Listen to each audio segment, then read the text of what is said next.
കരിക്ക് കൊണ്ടൊരു ഷെയ്ക്കാണ് നമ്മൾ ഇന്ന് ഉണ്ടാക്കാൻ പോകുന്നത്. അതിനായിട്ട് കരിക്കിൻ്റെ വെള്ളം 1 കപ്പ് എടുത്തിട്ടുണ്ട്. ഒരു കരിക്കിൻ്റെ പകുതി എടുത്തിട്ടുണ്ട്. അത് അധികം മൂക്കാത്ത കരിക്കിൻ്റേത് വേണം എടുക്കാൻ. പിന്നെ പഞ്ചസാര മധുരത്തിനനുസരിച്ച് എടുക്കാം. ഇവിടെ 1 ടീസ്പൂൺ എടുത്തിട്ടുണ്ട്.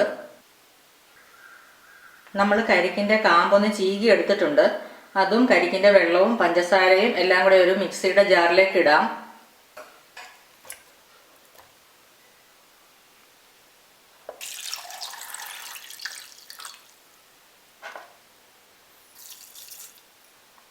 ഇനി ഇത് നന്നായിട്ടൊന്ന് അടിച്ചെടുക്കാം. കരിക്ക് ഷേക്ക് റെഡി ആയിട്ടുണ്ട്. നമുക്കിതൊരു ഗ്ലാസ്സിലേക്ക് ഒഴിക്കാം.